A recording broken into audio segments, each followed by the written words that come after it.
So like Norm said, I'm talking about this splay simulation. So first I'll go over the purpose, then the details of the scenarios, the approach that we used, results, and then conclusions. So as Norm addressed earlier, the purpose for doing the simulations is to guide us in the issue of how to handle the GMPEs in complicated areas. And as you all know, at the plant, the changes in geometry and faulting style exist, so where that the GMP input parameters are undefined or unclear or whatever.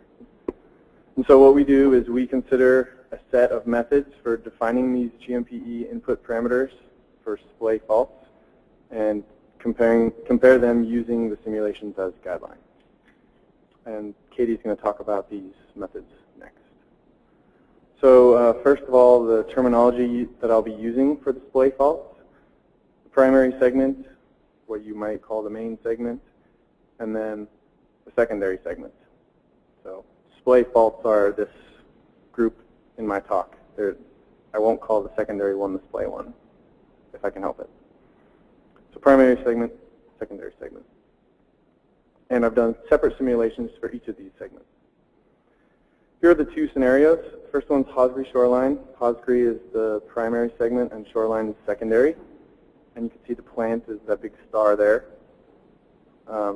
Second one is Los Osos as the primary segment and San Luis Bay as the secondary segment. Both of these are reverse faults, and the plant is on the hanging wall of the San Luis Bay and the hanging wall of the Los Osos as well, depending on how you define it. And back to the Hosgri shoreline, both of those are strike slip, 90-degree dip.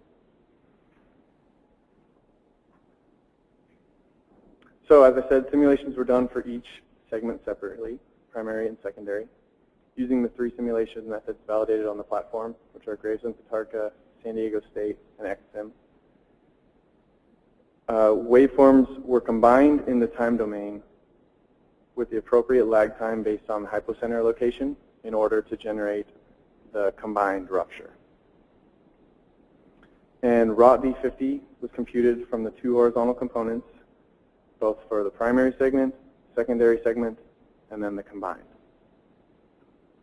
We took the average of the 32 realizations and then finally computed the natural log ratio of the combined to the primary segment, ROT-V50. And this is the ratio that we compared with the GMPEs. So a source on the broadband platform is described by the following things: the moment magnitude, strike, dip, rake, fault dimensions, hypocenter location, and then, of course, the fault location.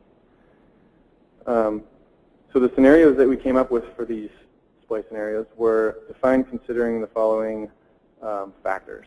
First one was the recommendations of the seismic source characterization team, and that included things like the magnitude, where they were, the style of faulting, the dip. So we wanted to stick to that as strictly as we could wherever possible. However, we also had to maintain compatibility with how the simulation methods on the platform were validated, and primarily that means following the scaling relationships of Leonard 2010. I'll go into the details of what that means in a second. And then the third factor was that we wanted to have meaningful contributions to the research goals for the scenarios. And what I mean by that is some of the faults may be pretty small, and that would result, following the Leonard scaling relations, that would result in pretty small magnitude events. And so we bumped up the magnitudes in order to have relevant impact. Okay, so the first scenario, the Hosgri shoreline, both strike slip. This is the method that we used for determining the properties of this scenario. First, for the Hosgri segment, the primary segment. We defined the magnitude that we wanted to do it, and that was 7, 7.2, and 7.4. From that magnitude, we used Leonard 2010 to get an area, a width, and a length. Fixed the southeast end at the location specified by the seismic source characterization team. and then run the simulations. So that means that the southeast end is going to be the same for all three, magnitude 7, 7.2, and 7.4. But as the length scales with magnitude, it's going to extend the fault to the northwest. So here's the same little flow chart for the secondary segment, the shoreline. First we compute the average slip from the corresponding Hosgry simulation. Scale that slip on the Hosgry by 30% and use this 30% scaled slip as the slip on the shoreline fault, so on the secondary fault. And then once that slip is specified, we use Leonard to go from slip to length to width to magnitude. And for these, we also fixed the point, which was based on the SSC team. And this is the northwestern end, which is also the intersection point with the Hosgry. And then run the simulation. Okay, so here's a map again, and the fixed intersection point you can see. And the first table shows the distance parameters.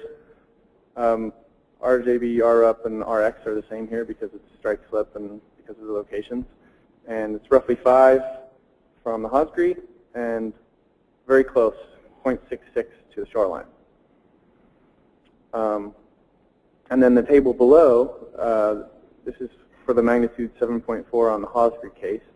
I list strike, break, dip, distance to the top, length, and width.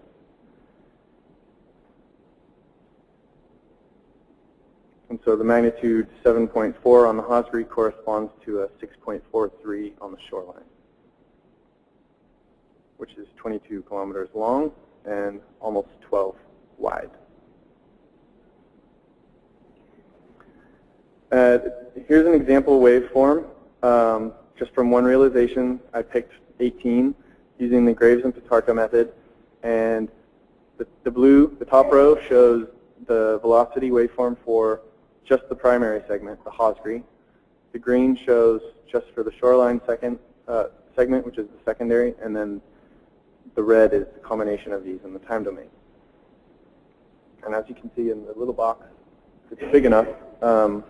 The time lag for this particular realization was 9.5 seconds.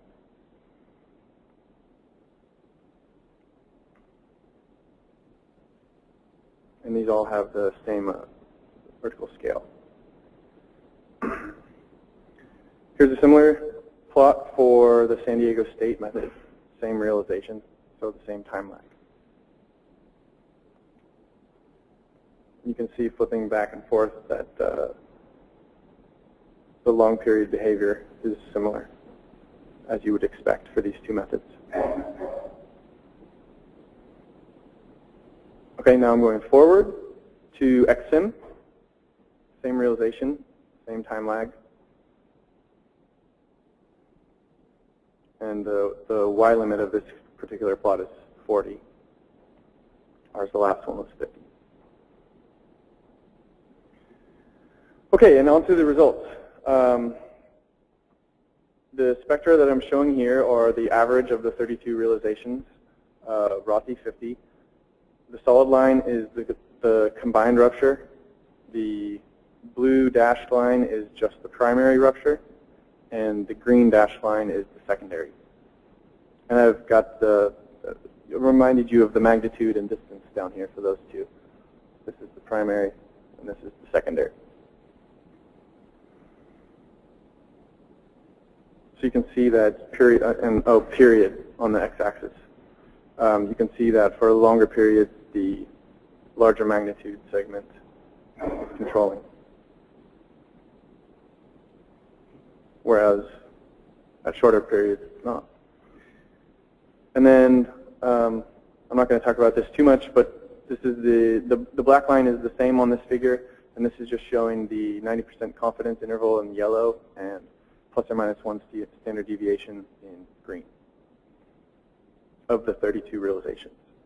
Oh, and as a reminder, these simulations were done just at one location. So this is just at the plant. And a lot of other figures in past presentations, I'm sure you've seen average over 30 or 50 stations. But this is just just 1. And so the only averaging is over the realization. So same thing, but San Diego State technique.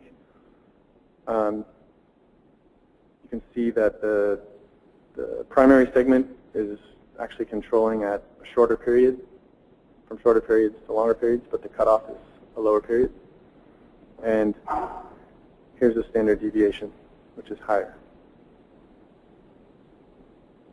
And the third method, XSIM, where you really see some interesting results because there's a crossover almost right at 1 second or 1.5 seconds, where beyond that, it's the primary segment that's controlling, and shorter periods, it's a huge bump from the very close proximity shoreline segment, which is something that Nico has alluded to also. For very, very close distances, XSIM is extremely high, even for a magnitude 6.4.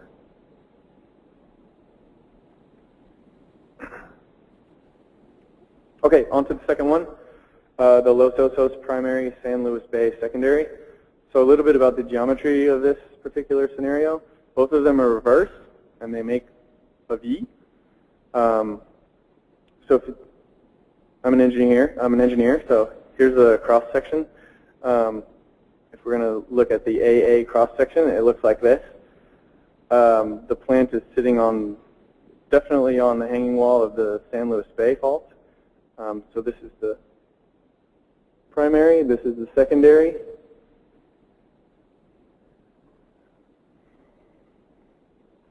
And the method for determining the properties of this, same process as the primary for the Hosgry fault. First, we define the magnitude, 7, 7.2, 7.4. Go to area, width, length, fix the southeast end, and do the simulations. That's the same. Now the method for determining the secondary segment's a little different. Because we have this complicated geometry, we wanted to keep the dip same and the depth the same so that these faults would connect and not cross or get into something really messy. So the first thing we did was fix the width and the dip and the location of the secondary segment. With the width fixed, we use Leonard to back out the length, the area, and then the magnitude. Fix the southeastern end at this SSC specified location, and then run the simulations. So what that means is there's one scenario for the secondary segment, the San Luis Bay. Since it has fixed width, that means it has a fixed magnitude. And that magnitude comes out to be 6.39 with a length of almost 20. So the primary segment, using magnitude 7, 7.2, and 7.4, Leonard gives widths of 22, 26.6, and 32 kilometers, respectively. And what that comes out to is the slip on the San Luis Bay for that magnitude 6.39 is roughly 50%, 40%, and 32% of those three scenarios, which is kind of in the range of what we wanted. And what it also means is that the Los Osos, the primary, extends beyond the depth of the San Luis Bay fault. So instead of something like this, the V, which is really what the source characterization team told us to use, it's more something like this, where the primary extends down below the end of the secondary, but they still kiss, is what I like to call it. The kissing fault. Okay, so a table of the parameters used. For the Los Osos, our rup is 8.57. It's on the hanging wall. Our X is 9.9. And for San Luis Bay, our rup and our X are just about 1. Very, very close. And listing the properties for the 7.4 scenario, the length of the Los Osos is roughly 78, and the width is 32.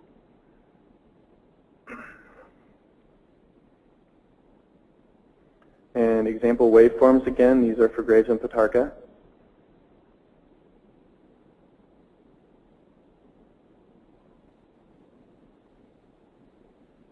Again, primary on the top, secondary, then combined. Here's San Diego State.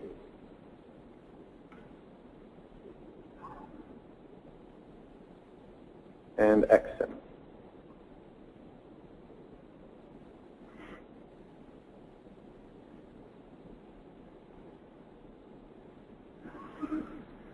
So the Rocky 50 spectra,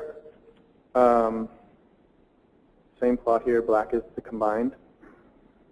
The blue dashed is the Los Osos, and the green dash is San Luis Bay for the magnitude 7.4 Los Osos case. And this is Graves and Potarka, and here's the standard deviation.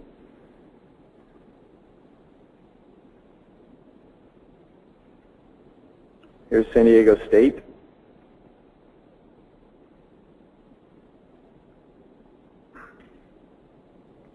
And this one, the San Luis Bay is really controls at short periods. And even more dramatically here for XSIM, where less than 2 seconds it controls. And the levels are, I think, double from, oh no, sorry, that's wrong. But there can be up to a factor of 2 difference between XSIM and the others at short periods and very close in.